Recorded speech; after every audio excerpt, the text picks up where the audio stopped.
Bienvenidos a Más allá del champiñón. Yo soy Manu y acá converso con pioneros y protagonistas del mundo fungi sobre sus vidas, emprendimientos y experiencias psicodélicas. Si vos también sos emprendedor en el mundo fungi o tenés ganas de empezar un proyecto, te invito a suscribirte a mi Fungipreneur Newsletter, donde cada viernes comparto herramientas, ideas e inspiraciones para tu camino emprendedor. En este episodio converso con Agustín Ortiz, un apasionado de la ecología que vive en Misiones y se dedica a la biodiversidad y la educación ambiental. Hablamos sobre la riqueza natural de la región, la importancia de cuidar los ecosistemas y el rol clave que cumplen los hongos en el equilibrio. También nos metemos de lleno en el Festival de la Funga, el evento que celebra la diversidad fúngica de Misiones y promueve una conexión más consciente con la naturaleza. Disfruta esta charla, todos los links están en la descripción. Agustín, muy buenas tardes, un gran abrazo, un saludo hacia Misiones. ¿Cómo estás hoy, este 21 de mayo 2025? Día Mundial de las Abejas, ¿todo bien? Muy bien, Manu. Acá estamos agarrando Wi-Fi en la galería. Y bueno, yo estoy contento, estoy feliz de poder compartir este espacio, esta charla y contar un poco de lo que vengo haciendo acá en Misiones con, con la agroecología y los hongos y otras cosas también que venimos haciendo. El agradecido soy yo, así que muchas gracias desde ya por el tiempo y la predisposición de conversar un poco acá. Para la gente que no ve la imagen, el video, estás ahí en alguna terraza, parece, pero con el bosque misionero en el fondo, se ve muy, muy lindo. Antes me comentaste que estás andando, por suerte, a baterías porque no hay luz. Decime qué pasó en Misiones.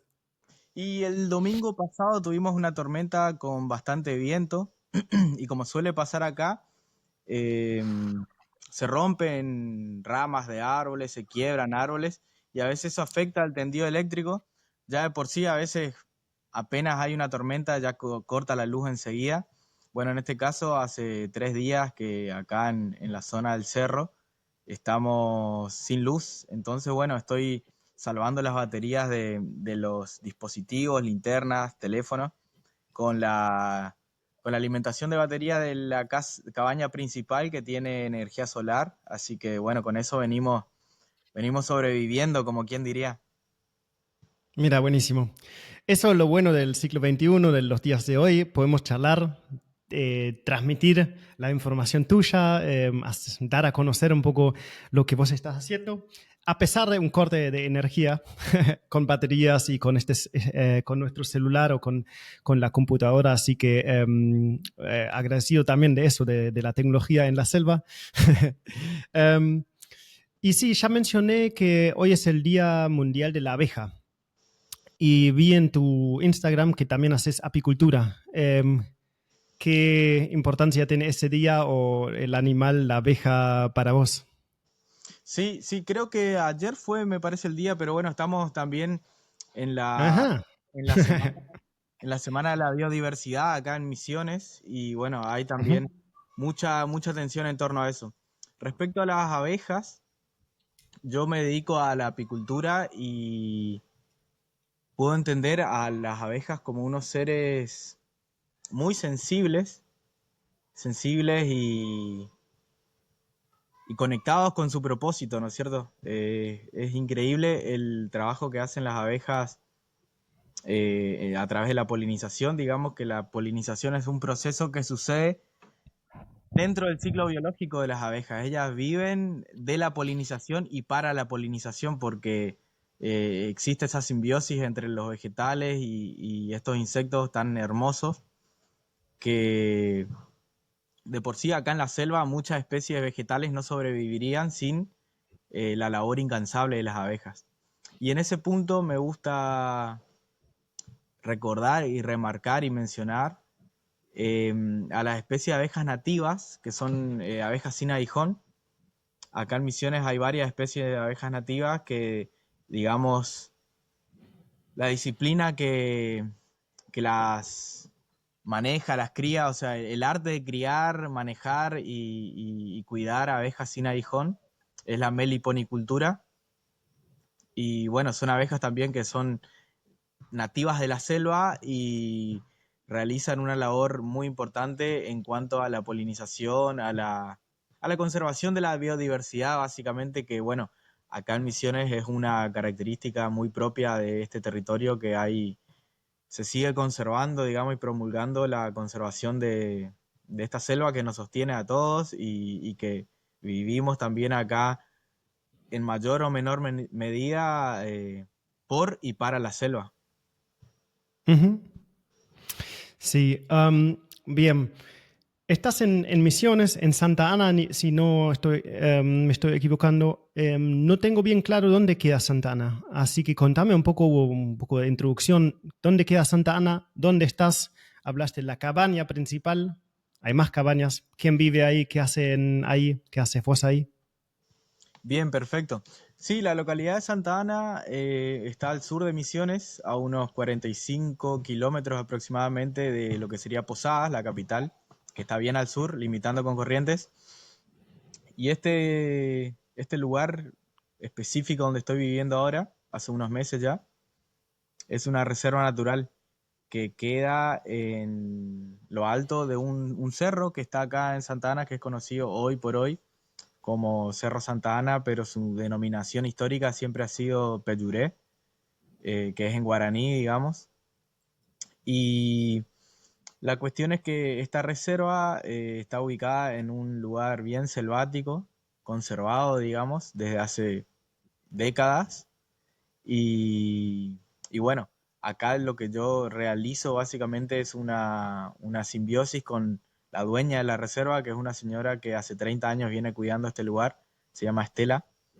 Y bueno, la Reserva Natural Don Rodolfo en este momento está siendo como encontrando el flujo de sería la autosostenibilidad, Mm, que es un lugar que en general se ha sustentado mucho del turismo y de viajes educativos, pero en este momento con una realidad económica del país un poco más compleja, se está volcando más a lo que sería la autosustentabilidad, ¿no es cierto? Y a través de la generación de eventos como excursiones, como salidas para avistaje de aves y otros eventos que se suelen hacer acá ocupando el complejo, porque el complejo consta de muchos baños y algunas cabañas y un albergue en el que entran aproximadamente 50 personas. mm, Entonces, el lugar tiene una infraestructura importante como para realizar eventos ujú, en torno al cuidado y la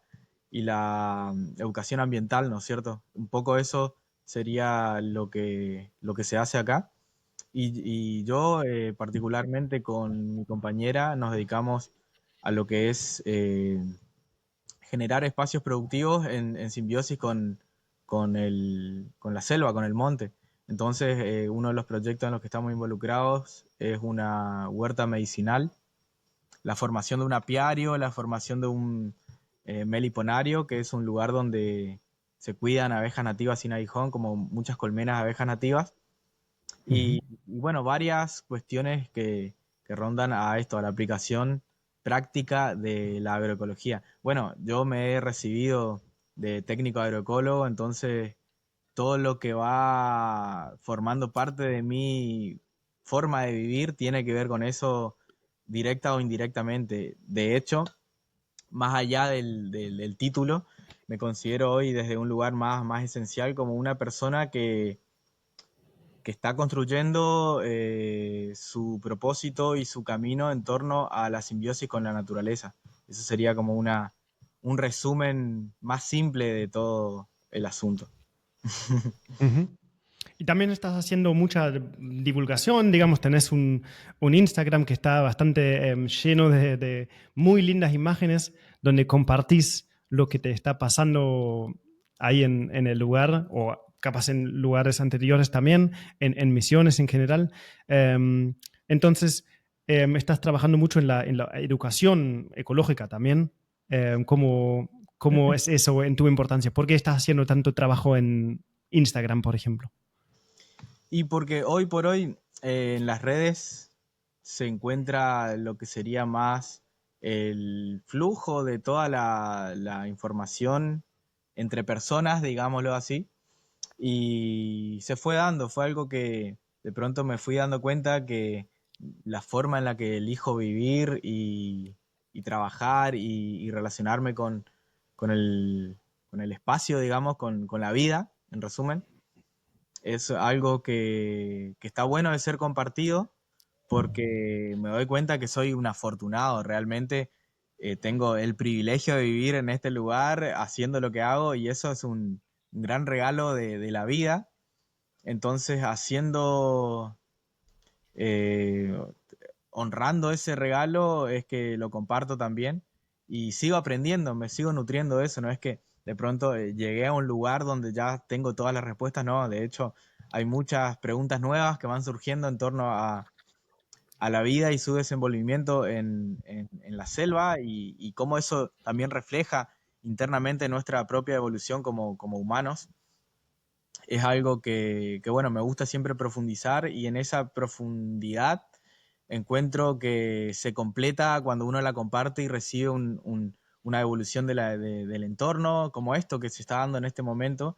Esta propuesta del podcast surgió por esa misma inquietud mía de decir, bueno, encontré tantas preguntas y tantas respuestas y tanta información y tanta experiencia bonita de ser compartida que de pronto hace eco en personas como vos que has propuesto este espacio de intercambio de información, así que es parte, es parte del camino, digámoslo así. Sí, tu nombre y charlar con vos me fue recomendado de dos personas diferentes, de Federico Rossetti, de Rosario, supongo que lo conoces, y también de Joaquín, de la cuenta de Fungi Compost. Um, entonces, ellos me mencionaron y recomendaron charlar con vos. Sí, vos no estás trabajando solamente en proyectos de agroecología en el bosque de Misiones, sino también trabajas con humanos afuera del bosque, en diferentes eventos, en diferentes de cosas que también vamos a charlar un poco. Pero antes de eso, me gustaría que cuentes un poco más sobre tu trayectoria, tu educación, dónde naciste, dónde creciste y cómo llegaste finalmente ahí a esa reserva donde estás hoy. Uf, eso es información para varios podcasts. Bueno, Ajá, en resumen, yo soy oriundo de acá de Misiones, soy misionero. ajá. Nací en Posadas en el 95 y bueno, por cuestiones de laburo de mi viejo siempre nos mudamos de acá para allá. Viví en mi primera infancia en Santa Ana, en esta localidad donde estoy. No me acuerdo de nada porque era muy chico. Después nos mudamos a Concepción de la Sierra, a Apóstoles, todos pueblos del sur de Misiones. Y hoy viéndolo de este lugar, digo, siempre estuve conectado con la naturaleza, con el ambiente, siempre el campo, la capuera, como decimos acá, o el monte, siempre fue como un espacio recreativo en mi infancia. Mm. Mi viejo también tenía caballos y nosotros con mi hermano le íbamos a dar de comer y agua a los caballos y siempre ahí con la naturaleza cerca, ¿no es cierto? Y de pronto fue más bien en mi adolescencia, cuando esto se fue profundizando un poco más, porque bueno, en la adolescencia yo siempre, antes que ir a fiestas o a boliches, prefería ir a acampar a un balneario, en un arroyo con mis amigos, pescar, comer pez asado, hacer un reviro y hablar y reírnos, disfrutar. Ese siempre fue para mí el concepto de diversión, ¿no es cierto? De esparcimiento. Mm. Ujú. Y, y de pronto, durante la adolescencia también, me llegó el primer llamado, por decirlo así, de los hongos, que fue cuando en esta búsqueda de experiencias nuevas que uno suele realizar en la adolescencia, me encontré en un campo a través del cual cortaba camino para ir a la escuela secundaria, me encontré a unos hongos silvestres de la bosta de la vaca Sí. y me llamaron la atención. Desde ese momento fue que ahí pasó poco tiempo después que busqué información en internet y corroboré las características del hongo varias veces, las suficientes como para probarlo después. Ahí también se fue dando una especie de catalización en mi vida a través de la cual yo empecé a reconocer más mi camino, empecé a reconocerme más a mí en cuanto a lo que yo deseaba vivir. Y pasaron unos pocos años, me fui de la casa de mis viejos, me independicé y pasaron otros pocos años digamos, eh, dar vueltas por Buenos Aires, unos meses haciendo música en el subte. Después conocí también acá en Misiones la ceremonia del Temazcal, en la chacra Ajá. de un amigo donde hicimos temazcales en esa época. Y bueno, ahí se fue dando toda una serie de acomodes, de eventos fuertes que fueron de alguna manera formándome a ser quien soy hoy. Al poco tiempo, bueno, nació mi hija, Jazmín, Mm, con 21 años, fui padre y ahí ya estaba estudiando agroecología. Es como que de ujú. pronto mi camino se hizo como una suerte de embudo hacia donde donde miraba, ya no veía otra posibilidad que hacer lo que disfruto hacer, lo que siento y reconozco que vine a hacer a esta vida. Entonces, eh, siempre también con el acompañamiento de alguna manera de los hongos como una especie de maestros, si se quiere, de guías a través de los cuales yo fui encontrando a través del uso de hongos psilocibe, digamos, en microdosis. Antes de que se empiece a hablar de la microdosis, yo probaba comer un honguito y ver qué pasaba, sentarme a hablar con mi madre, tomar un mate y yo me había tomado una microdosis de hongos y ver, explorar un poco la conciencia y la conexión conmigo mismo y con los demás. Y, y en base a todo eso, decidí de alguna manera eh, estar en una carrera de agroecología, un poco por recomendación de mi padre también. Y después, cuando estaba en la mitad de la carrera, yo era vegetariano, me acuerdo, me di cuenta de que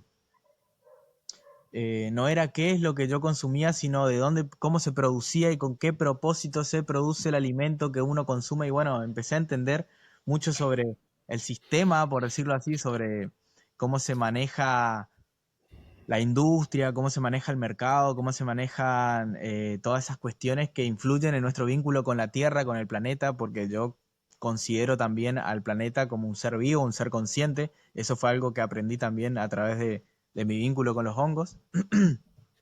Y en ese sentido me empezaron a caer muchas fichas y me quedó claro qué es lo que yo quiero hacer, digamos, en la vida, a qué me quiero dedicar.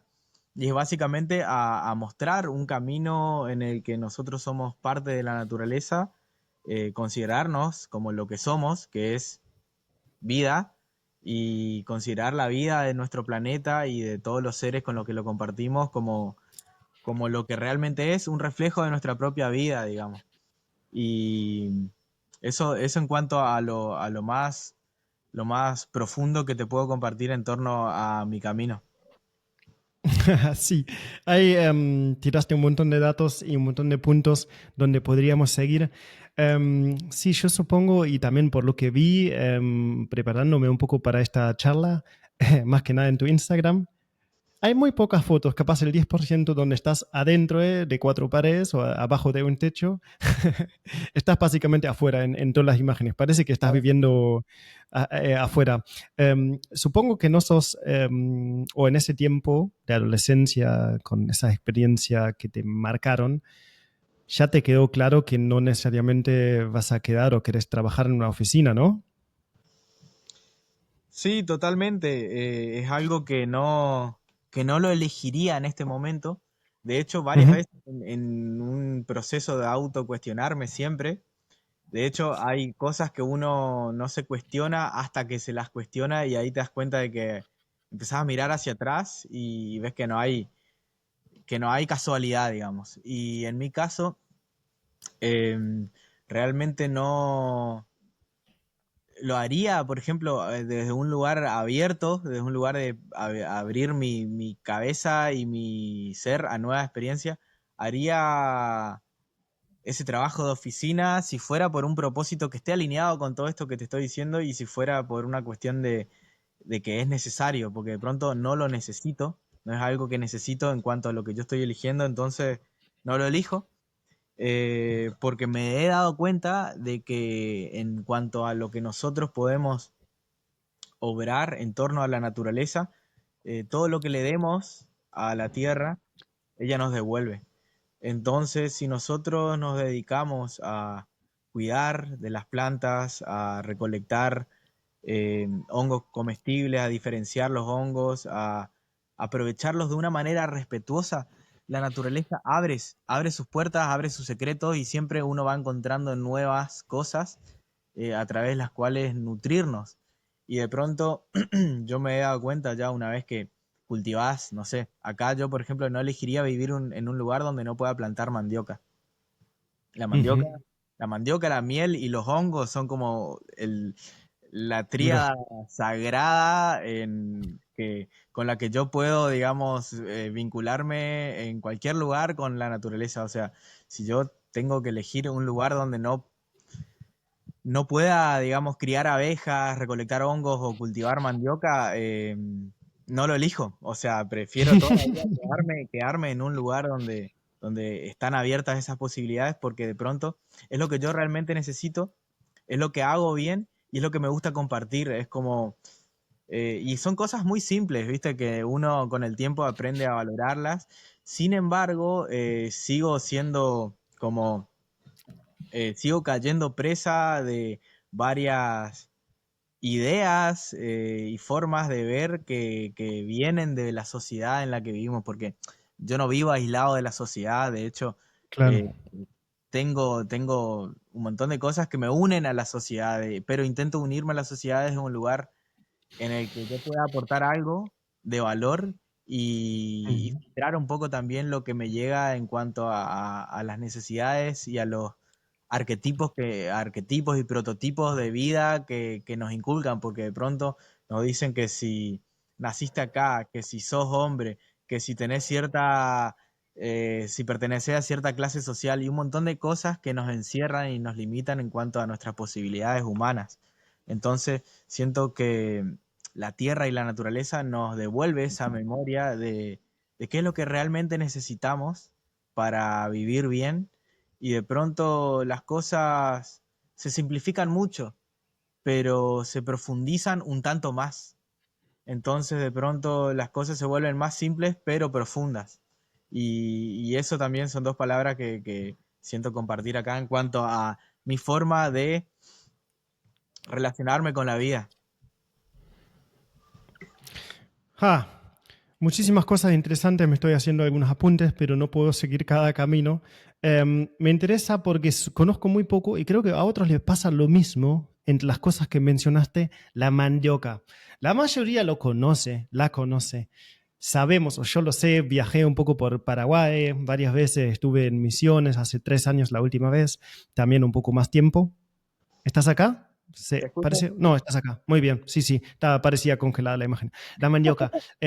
Sé que en Misiones se consume más seguido, en el resto del país, y yo como europeo, alemán, casi no se consume. A veces se conoce, a veces hay, pero digamos es también difícil de hacerla. Para la mayoría de las personas es como la como, pero no entiendo bien cómo se podría comer todos los días o varias veces todos los días.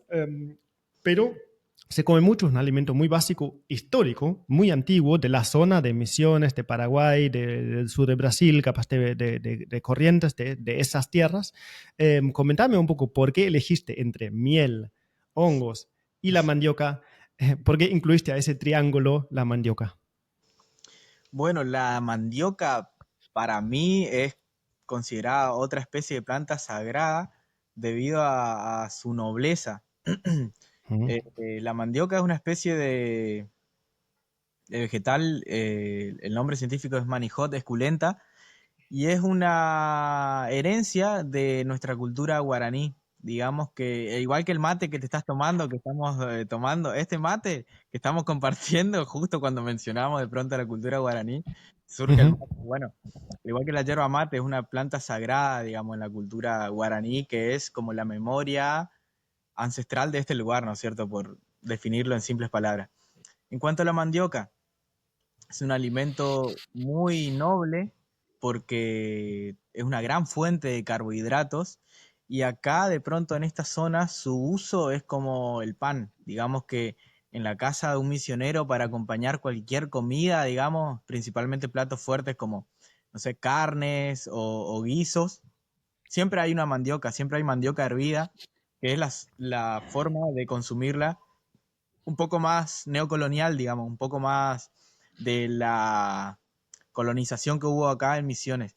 Vos mencionabas, por Mira. ejemplo, tu origen alemán. Bueno, acá en Sí. Misiones hay muchos alemanes y descendientes de alemanes que son tremendos chacreros plantadores de mandioca. Eh, Mira. Tremendo, sí, sí, sí, hay mucha colectividad alemana acá, varias colonias, digamos, y es gente que desde principios del siglo pasado se mudó escapando de la guerra y buscando un porvenir acá en la Tierra Sin Mal, que también es conocida Misiones desde tiempos antiguos guaraníes como la Tierra Sin Mal. Mm. Y de pronto, bueno, la mandioca siempre estuvo ahí presente como un cultivo de estación, como una base, digamos, sobre la cual uno puede partir para ir generando otras cosas, porque la mandioca es algo que se consume, que satisface mucho, digamos, y también genera un buen movimiento de intercambio económico, digamos, en los pueblos. Siempre en la época de mandioca, la mandioca nueva siempre está, digamos, en cajones dispuesta a la venta. Entonces, es una planta que a la vez se da muy bien acá en la tierra, que nuestra tierra colorada es rica en óxido de hierro, que vendría a ser el basalto, que es roca postvolcánica y entonces tiene todos los minerales necesarios para que la mandioca se desarrolle muy bien y con tierras muy estériles también produce la mandioca, entonces es algo que no sé, que si vos tenés un pedazo de tierra y acá en Misiones y tenés acceso a un terreno donde plantar, una de las primeras cosas que plantás es mandioca porque además de que genera un ambiente agradable para lo que vendría a ser la regeneración del suelo, porque dentro de lo que es la Mm. agricultura sintrópica, se considera también a las especies de plantas según su aporte ecosistémico. Entonces, cada planta, más acá en estos entornos con mucha biodiversidad, cada planta genera un aporte diferente al ecosistema a través de los nutrientes que moviliza, a través del estrato, digamos, que ocupa en la selva. Y en el caso de la mandioca es una gran planta pionera para poder abrir el suelo, airearlo, evitar la erosión, generar suelos más frescos donde la microbiología se desarrolla mejor.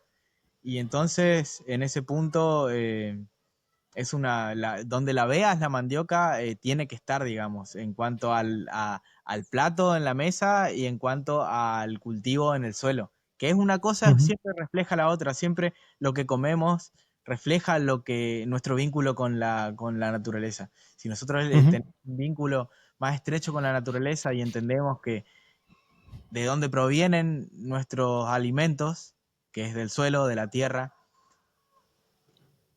es un espacio de intercambio, digamos, muy, muy profundo, en el que tienen mucho que ver las abejas y los hongos en cuanto a las funciones ambientales que desempeñan, y uno empieza a entender la profundidad que hay en la producción de una lechuga, una zanahoria, una rúcula, una mandioca, y todos esos alimentos que son diarios, digamos, en nuestro plato. Lo que lo que uno entiende es que hay mucho más que algo que nosotros metemos en nuestro cuerpo, digamos. Una fuente de energía, de, de significado, digamos, en torno a lo que nosotros vamos a elegir consumir. Sin ir más lejos, hace un rato antes de venir acá a hablar, a compartir esta charla, yo estaba rallando mandioca para ponerla en un frasco y fermentarla. La Ajá, mandioca bien. fermentada es una masa puba, también es conocida esa forma de consumo y preparación en Brasil, Es una Ujú. forma ancestral, digamos, prehispánica de procesar la mandioca, de conservarla, de darle un sabor, un valor agregado. Y de pronto se hacen unas tortillas que son riquísimas, que vendrían a ser como el embellú. Bueno, la mandioca también es fuente de mucho almidón, el cual genera una industria acá en la zona de donde es originaria la chipa, que es este pancito de almidón con queso y huevo, digamos, que es muy conocido acá en la zona del litoral. Es uno de mis alimentos predilectos, favoritos, la chipa y el embellú. Son de las cosas favoritas que puedo llegar a cocinar, comer y compartir. Entonces, de pronto, es la importancia, ¿no es cierto?, que cobra la mandioca en torno a lo que nos aporta y a lo que nos enseña también, en resumen. Ujú. Em, Dijiste que la forma de hervir la mandioca es un estilo más postcolonial. ¿Y los guaraníes o antiguamente cómo prepararon la mandioca? Mira, la forma de consumirla, que digo que es más neocolonial, que es hervirla, es la forma más práctica, digamos. Vos la mandioca Sí. la cosechás, la pelás y la hervís Sí. y tenés como una especie, es parecido a la papa hervida, digamos, pero más sabrosa, más suculenta. Ujú. Personalmente me parece así.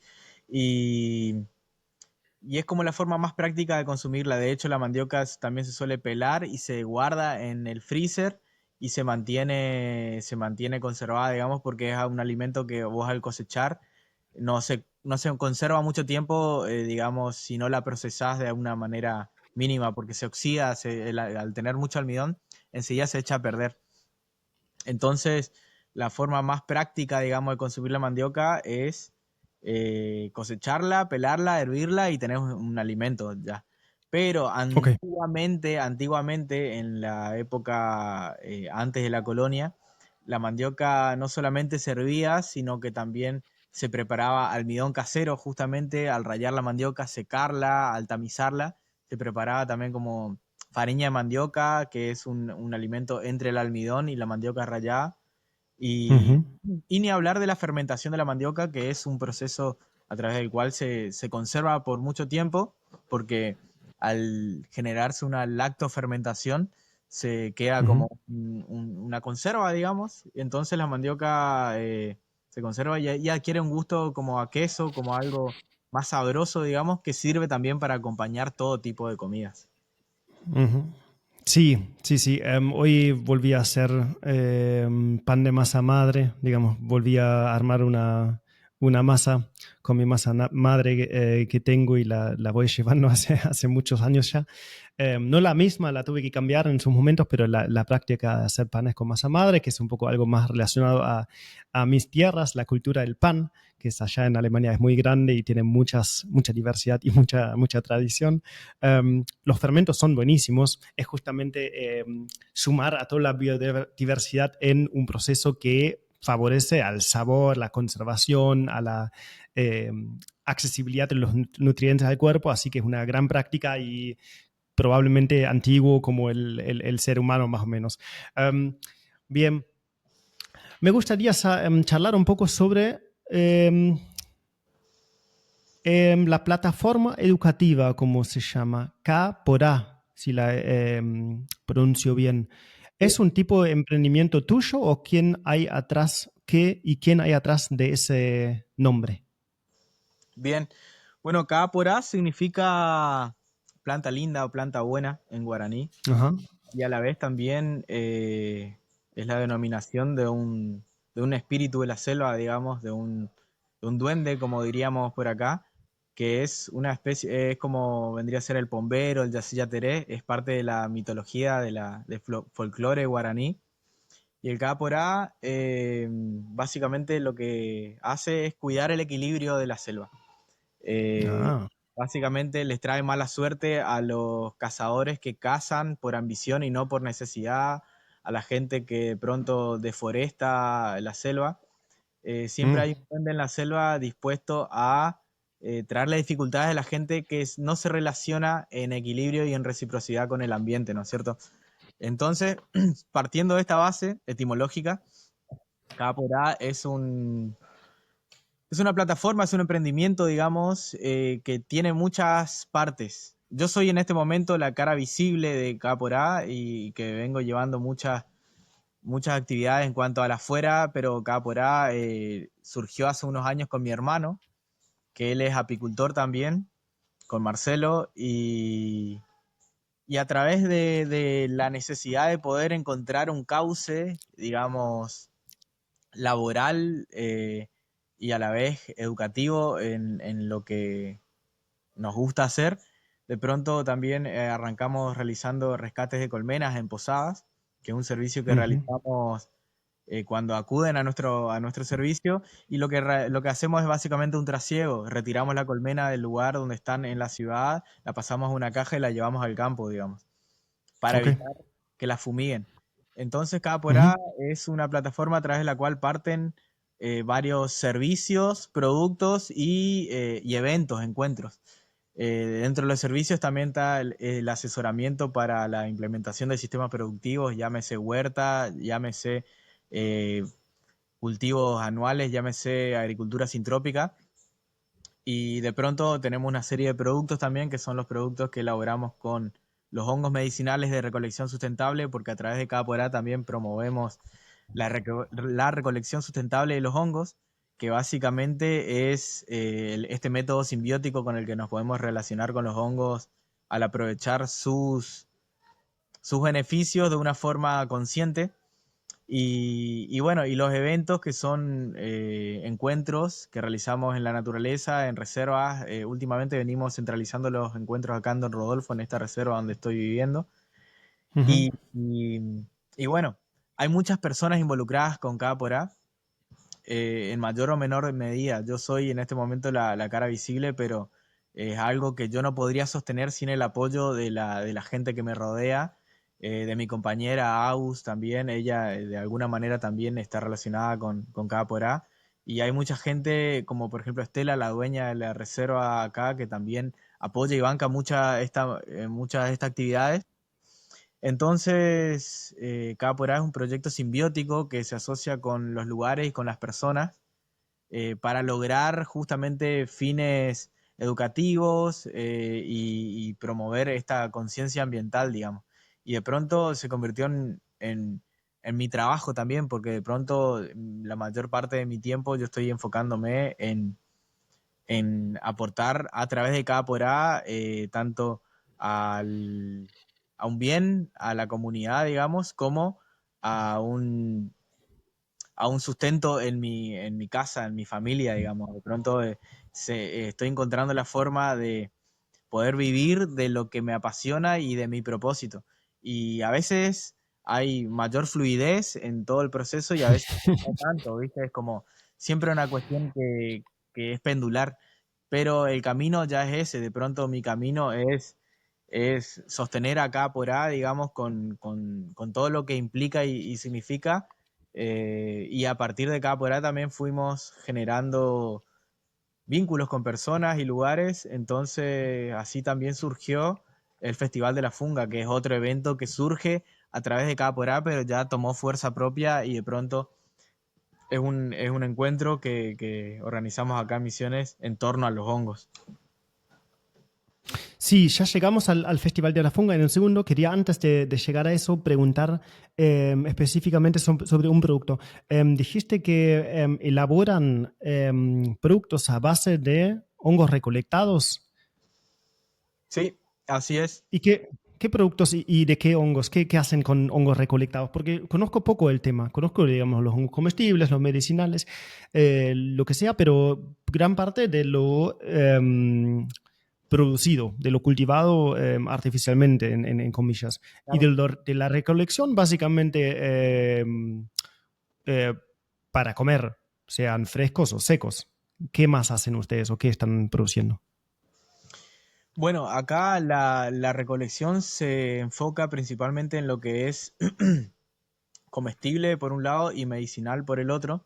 Entonces, en cuanto a los hongos comestibles, acá en Misiones tenemos los hongos comestibles nativos y los hongos comestibles exóticos, que los exóticos generalmente están asociados a especies introducidas en la provincia como el pino, como la ovenia, como especies exóticas de árboles, a través de las cuales se da esta simbiosis con los hongos y podemos encontrar Amanita muscaria, por ejemplo, acá en Misiones, que no es un hongo nativo que siempre estuvo, pero está presente. Sí, muy loco eso que lo mencionas, porque pensaba que era más un hongo de climas más templados, pero en Misiones crece. Sí, había hecho un episodio con Federico Latú, Conde Latú, Sí. y él me contaba que muchas veces venía el hongo, incluso hoy en día ya no sé si es tan introducido o desde dónde o dónde estuvo. Creo que es también una investigación medio dinámica, ¿no?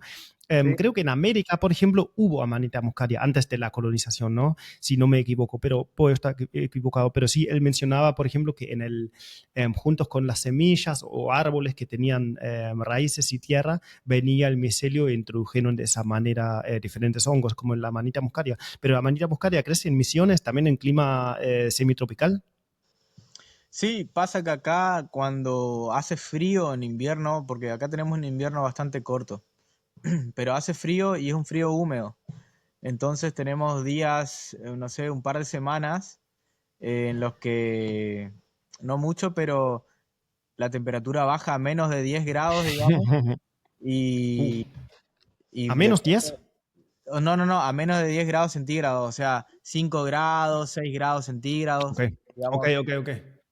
Si bien hay zonas bajas donde se da más el frío, se concentra más el frío, tenemos muchos microclimas en la provincia, entonces hay zonas que son más frías que Sí, otras. Y generalmente las sí. zonas frías están adaptadas a lo que produce en el frío, entonces ahí se plantan los pinos y son lugares donde hay bastantes hongos de pino como los lactarius, los suilius, bueno, las amanitas, entre otras especies que se dan bajo pino. Pero en la Ujú. selva ya no hay estas especies, hay otras especies que también son comestibles y medicinales, como por ejemplo el ganoderma. Acá tenemos varias especies de ganoderma, que vendría a ser el reishi, ¿no es cierto? Que crecen en la selva, que son nativos y los cuales nosotros recolectamos y realizamos extractos en formato de tintura madre y realizamos también un blend que es la yerba fungi, que es una yerba mate orgánica combinada con hongos de recolección que son el ganoderma, el trametes, el pycnoporus, que son las tres especies de hongos silvestres con las que trabajamos. Ujú. Qué bueno. Me gustaría probar esa yerba con hongos. Nunca había probado. Em, el frío en Misiones lo sufrí una vez. Estuve en junio con mi novia haciendo un viaje. Fuimos a Paraguay, volvimos cruzando Paraguay, pasamos por las cataratas de Iguazú. Estuvimos unos 10 días en Misiones y volvimos por los esteros de Liberá. Los fuimos a conocer en Corrientes. Y estuvimos unos, no sé, 4 o 5 noches en la zona Aristóbulo del Valle, Sí. que da para el sur, hizo un frío de cagarse mal. De día estuvo nublado y realmente sentimos el frío, pero peor que acá, que en temperaturas absolutas hace más frío acá. Acá llega a bajo cero a veces, pero hice un frío muy fuerte, así que te entiendo con eso de... Y sí, en ese momento sí conocimos un poco los microclimas, porque cerca ahí es otra vez casi semitropical con un clima diferente, pero hay, digamos, algunas orientaciones que le llega el frío con todo. um, sí, excursiones fungi hacen también. Comentame un poco sobre eso. ¿Llevan personas en un contexto de turismo fungi, se puede decir, a la selva a conocer hongos, ¿verdad? Comentame un poco sobre esa actividad. Sí, exactamente. Las excursiones básicamente consisten en encuentros a través de los cuales nosotros presentamos al reino de los hongos a la gente interesada en tanto a la recolección, en tanto a la parte gastronómica, en tanto a la parte medicinal. Siempre se acerca a las excursiones para poder, el principal interés es saber identificar y reconocer cuál se come y cuál no. La gente parte de esa base y después en los encuentros se topa con un montón más de información que no tenía ni idea. En cuanto principalmente a la función ambiental de los hongos, que me encanta hablar de eso, y en cuanto a la cantidad de especies de hongos comestibles y medicinales, en cuanto a los sabores, en cuanto a las propiedades medicinales. Hay todo un universo muy, muy interesante ahí que a mí me encanta compartir, entonces eh, es lo que hacemos. Se da en principio una clase de micología básica, digamos, donde entendemos también el ciclo biológico del hongo, la morfología, las partes del hongo, para luego hacer una caminata por los senderos de la reserva y de ahí Ujú. hacemos lo que es el reconocimiento visual de los hongos, ver los hongos que nos encontramos, entender qué función están cumpliendo en el ambiente, entender eh, qué nos pueden aportar, si es que son comestibles o medicinales.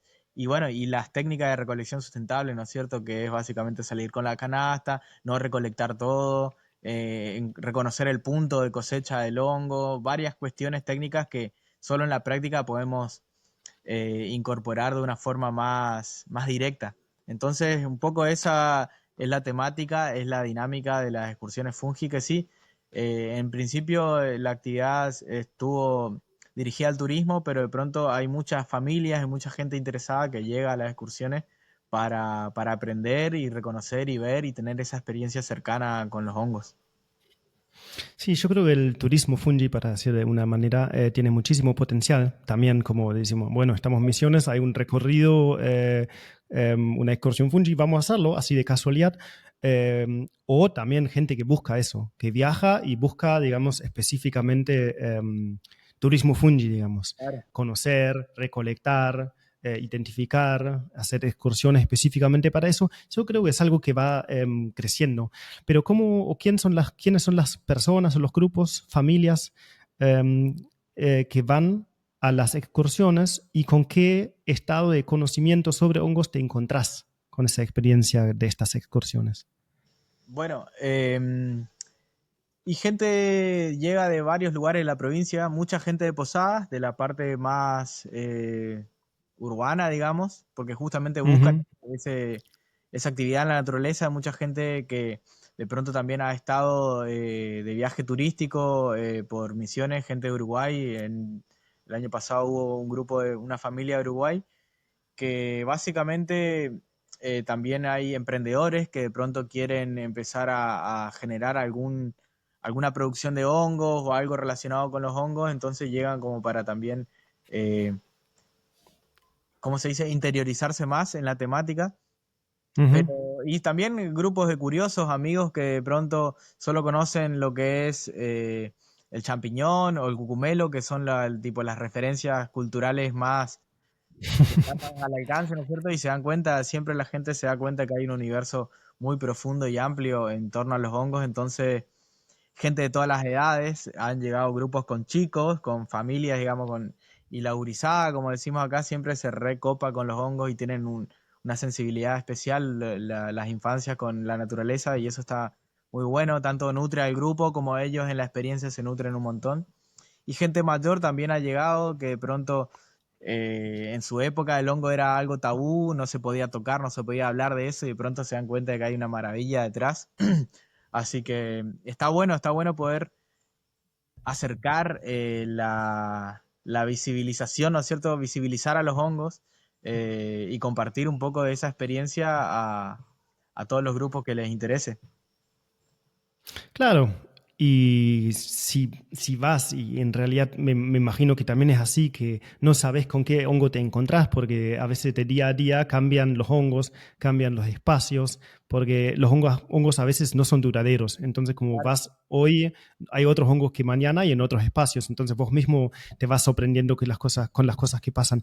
Y también la diversidad natural de los hongos tiene algo que parece casi fantástico en colores, en formas, como no tiene nada que ver con otras cosas que conocemos sin conocer o indagar sobre los hongos, ir a la selva. Y yo creo que es fácil de generar algún entusiasmo en las personas viéndolo de cerca, más obviamente los niños. Yo creo que es una actividad buenísimo y está bueno tener eso accesible y hacerlo, digamos, dar a conocer, invitar y llevar a las personas también para que conozcan. Me parece fantástico. Incluso me encantaría hacerlo. Hace poco estuve en un bosque en la zona de las sierras, también en otoño, no recuerdo si fue en marzo, y había una cantidad de hongos por todos lados. La verdad que en colores y formas impresionante. Y estoy lejos de conocer todos o reconocerlos, pero realmente impresionado.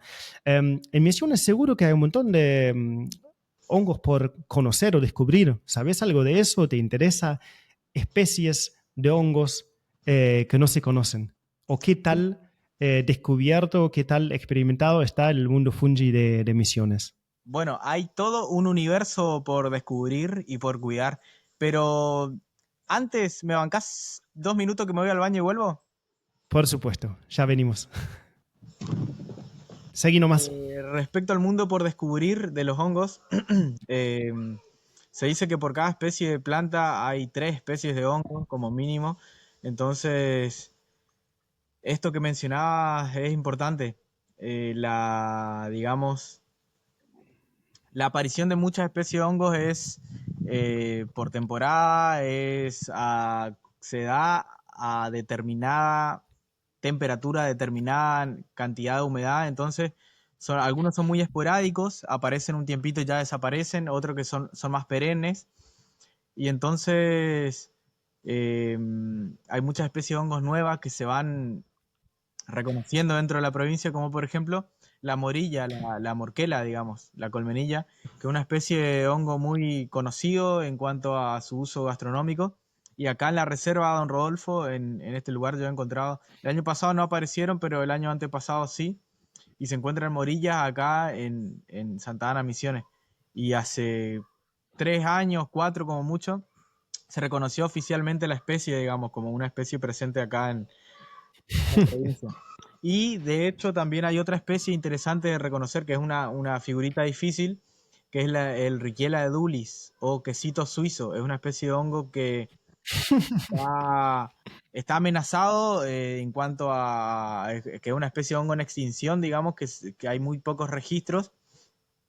Y de pronto, hace unos años atrás, encontramos unas muestras acá en Misiones, en la localidad de Loreto, que le hicimos llegar al IMIBio, que es el Instituto Misionero de Biodiversidad, que es un instituto de la provincia, digamos, donde trabajan varios profesionales que se dedican a la investigación, a la promulgación de leyes, promueven justamente también la recolección sustentable de hongos, la producción de hongos como alternativas sustentables para las familias de las chacras, y bueno, varias cuestiones así interesantes. Y bueno, se pudo reconocer al Riquiela edulis, al quesito suizo, esta especie de hongo que está en extinción, como monumento natural provincial, lo cual es un hecho histórico en el país, porque en Argentina nunca se había reconocido un hongo como monumento natural provincial. Y es un hongo Ujú. que refleja también a la biodiversidad, porque es un hongo que aparece en lugares más bien conservados de selva, que no es muy común de encontrar esa especie de hongo. Entonces, eh, hay ese tipo de cuestiones acá en Misiones, con tanta riqueza y tanta biodiversidad. Hay hongos de todos los tamaños, formas, colores, y también, bueno, en cuanto a la conservación de la biodiversidad, representan una parte muy importante. Mm.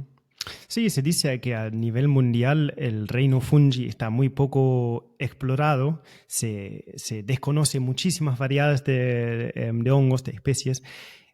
Se conoce solamente un porcentaje pequeño y supongo que en Misiones es igual o mejor todavía en el sentido del mundo que hay, que está por conocer, porque yo supongo que no hubo tanta investigación específicamente para reconocer y para descubrir el mundo de los hongos en Misiones. Pero es una sensación mía, pero sí o sí hay muchísimo por descubrir a nivel de investigación, a nivel científico, especies nuevas para explorar o para conocer, y también con sus respectivos valores gastronómicos o medicinales, así que es un mundo específicamente o seguro que Misiones con tanta biodiversidad que ofrece muchísimo por descubrir todavía. Ahora, ya lo mencionaste, vos organizan un festival de hongos, el Festival de la Funga. ¿Qué es? ¿Cómo surgió? ¿Por qué lo hacen? ¿Y de qué se trata? Bueno, el Festival de la Funga surgió en el año 2023, eh, como una idea, una propuesta con un amigo, Joaquín, que antes con él también trabajábamos juntos en Cápora. Y la cuestión surge así. Acá en Misiones hay una particularidad de que cada localidad tiene su fiesta. Por ejemplo, en Apóstoles se hace tradicionalmente la fiesta nacional, provincial, nacional, internacional de la yerba mate. Después hay Mm, otras localidades donde se hace la fiesta de la sandía, la fiesta de la mandioca, la fiesta del cordero, la fiesta de todo, que es básicamente un encuentro popular en la que, a través del cual la gente se encuentra para comercializar sus productos, como para compartir información, como para festejar, pasarla bien, ¿no es cierto? Entonces, como acá en Misiones nunca se había realizado un festival de hongos, surge la propuesta y el primer festival lo realizamos en la quinta de un conocido en Santa Inés. Y fue un éxito total, mucha gente vino, hubo buena convocatoria, y bueno, el festival surge como la necesidad de visibilizar a los hongos, esto un poco que te comentaba anteriormente, poder acercar a la gente, a la comunidad, tanto información como experiencia en torno a la funga. Y entonces el festival consta de una parte educativa a través de la cual se desarrollan talleres y charlas, digamos, una parte artística a través de la cual se presentan diversos artistas, hay una muestra de arte visual en torno a los hongos y una parte también comercial que es la parte de la feria con emprendedores vinculados a los hongos y a la conservación del ambiente, digamos. Y después está toda después la parte también que está enfocada a las infancias, porque hay un espacio pensado también para la mm, infancia, para poder integrar a toda la familia. Y, ujú. y bueno, tiene mucho componente de experiencia, ¿no es cierto? La gente siempre dentro del festival viene a buscar la experiencia que aporta la participación y entonces hay también el año pasado, en la segunda edición, lo realizamos acá en Don Rodolfo, en esta misma reserva. Fue un éxito Ujú, total, eso que llovió ese día y vino mucha gente igual. Y bueno, realizamos también salidas micológicas, excursiones, digamos, en los senderos para poder acercarnos a los hongos, digamos, ¿cómo se dice? En en el ambiente del festival, está re bueno. Y este año decidimos para hacerlo un poco más holgado y porque de pronto había actividades simultáneas y nos quedábamos cortos en cuanto a tiempo, más que nada.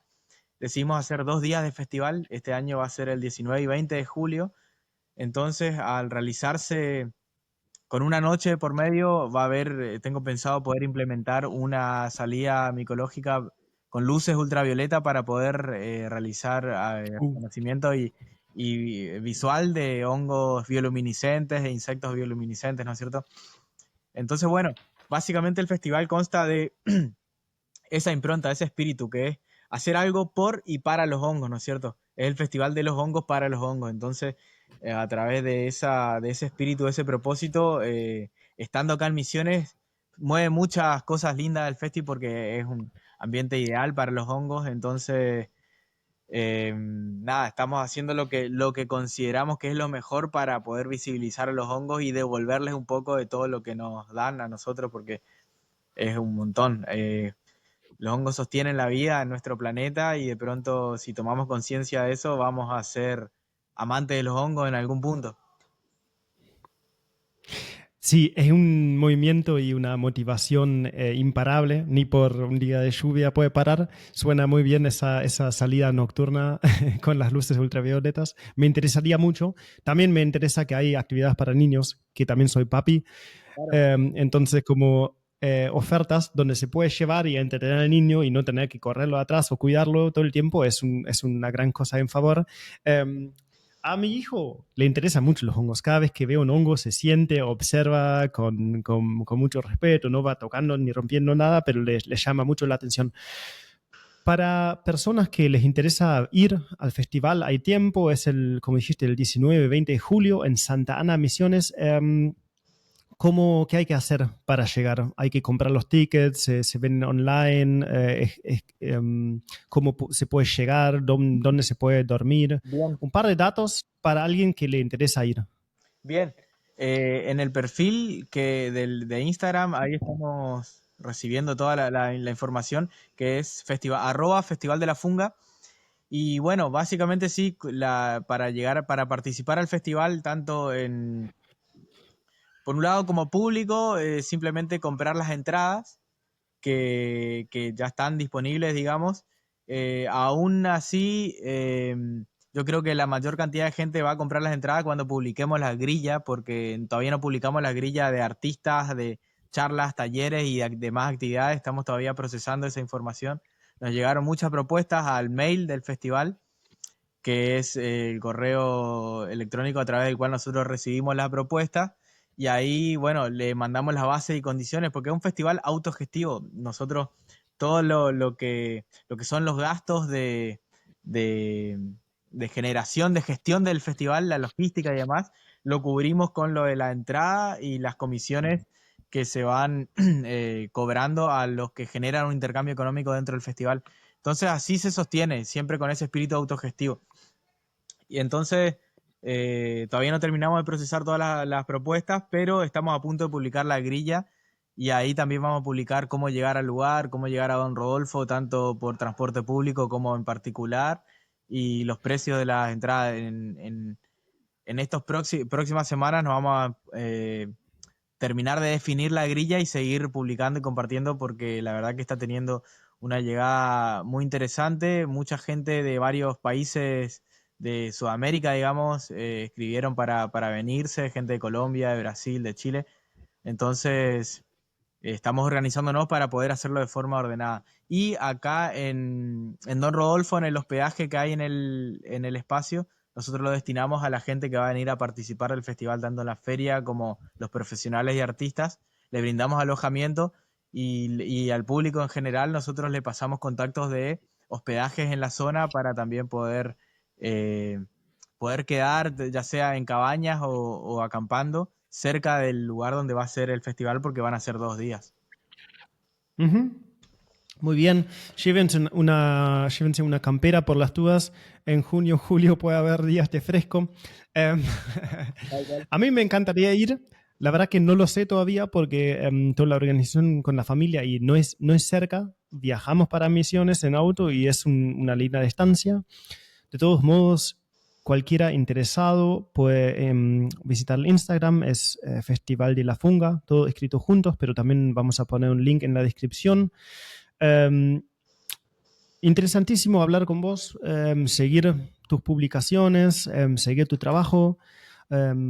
Estás participando en otros eventos. Vi a vos en un grupo de la Expo Cannabis. ¿Esa fue en Buenos Aires? Sí, sí, sí, eso fue en noviembre del Uh-huh. año pasado, que ahí me invitaron a participar en el Observatorio de Hongos. Y bueno, tengo varios amigos, amigas en Buenos Aires que se dedican tanto al cultivo de los hongos como a realizar productos, como a realizar terapias y ceremonias. Es muy amplio la familia Fungi acá en Argentina. Hay mucha gente haciendo cosas muy lindas.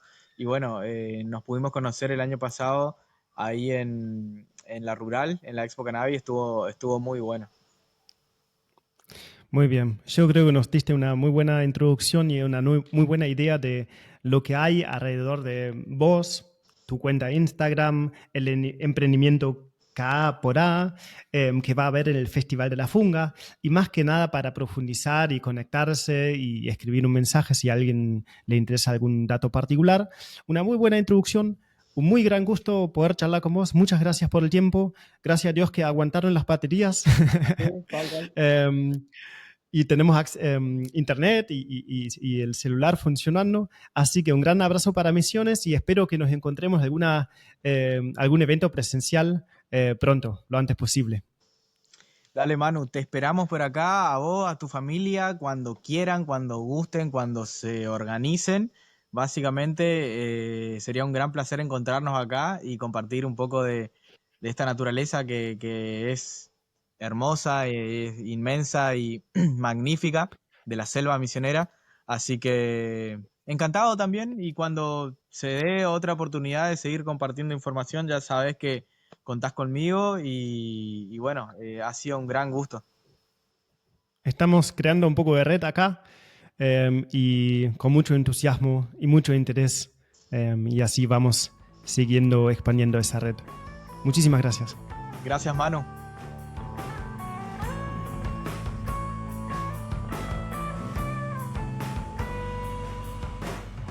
Muchas gracias por escuchar este episodio hasta el final. Si te gustó, compartilo con un amigo. Si te quedaste con dudas o tenés algún comentario, mándame un mensaje por Instagram. Hasta el próximo episodio.